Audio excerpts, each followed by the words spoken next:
Hello, this is Laure from Plush Nuggets and welcome to Make It Playful.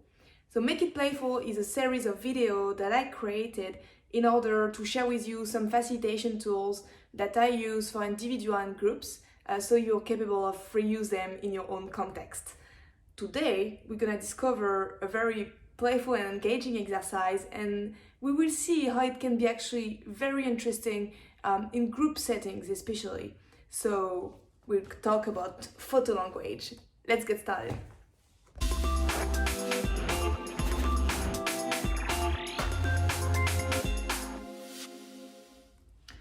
What is photo language? Well, there is an adage saying that a picture worth 1,000 words. Well, I guess this is exactly what photo language is about. It's about providing a new vocabulary, a new way to express yourself. It's also super efficient when you want to find the right words to express yourself. So passing by a picture that can mean 1,000 words is a great way to find in your own word about one situation. So for example, I find photo language super conviviality oriented and very nice to share a great moment among people. So yeah, I could use that image to express myself on this. To pop up your photo language activity, you will only need a few pictures. I have selected 8 different pictures for my photo language kit, and that is actually enough for 2 reasons. First, you don't want to overwhelm participants with too many options, and second, a lot of messages can be carried by only one image. To set up a great photo language activity, you will simply need to ask a question to your group that they need to answer using an image of their choice. I will now present to you a few use cases that I use with my photo language kit. First of all, and a very classical one, is icebreaker. I like to ask people, what is your mood of the day? Or in which state did you arrive to that meeting or that workshop? It is an excellent way to give the opportunity to participants to share the personal context they are arriving with. It also works for inclusion to ask questions like, how do you feel about this project? How do you feel about the topic we're addressing? It is great to include everyone and to have the opportunity to express themselves creatively. You can also use it as a feedback tool, asking questions such as, how would you describe your experience? How would you describe this product? It can also be very useful to do some projection with photo language, asking questions such as, what feelings do we want our clients to have?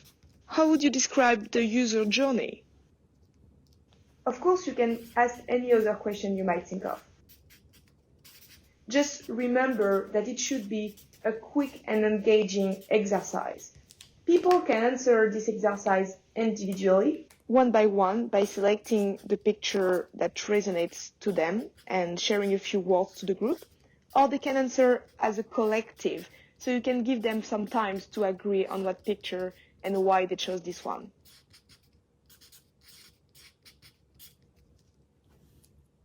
The setup of this exercise couldn't be simpler. Simply display your picture, ask a question, and let participants express themselves by choosing a picture and speaking out loud. Just remember to not assume what an image might mean and that everyone can see very different things in one image. I would say that this exercise brings a lot of conviviality, but it's still quite an impactful one. It's also one that can give you light, a new sight about how you see a topic, and it's always good that it's a very non-violent communication tool. Today we talked about photo language using pictures, but there are also ways to use this tool with illustrations. And I know that a lot of people are very curious about Dixit cards and how to use them. Well, personally, I would not recommend you using Dixit cards for the questions we addressed in this video, although I do have some personal use case that where I do use Dixit cards and it's very useful. If you would like me to tell you more about this, I'll be happy to make a video about it, so just comment and maybe we'll have a bit video about how to use Dixit cards for facilitation tools. Well, I guess that's it for today. I will see you in the next video. Meanwhile, if you're interested in using the pictures that I use for this photo language exercise, you can download it in the description And please share your impression on this video and tell me how you're gonna use photo language for your next group activity. See you next time! Bye bye!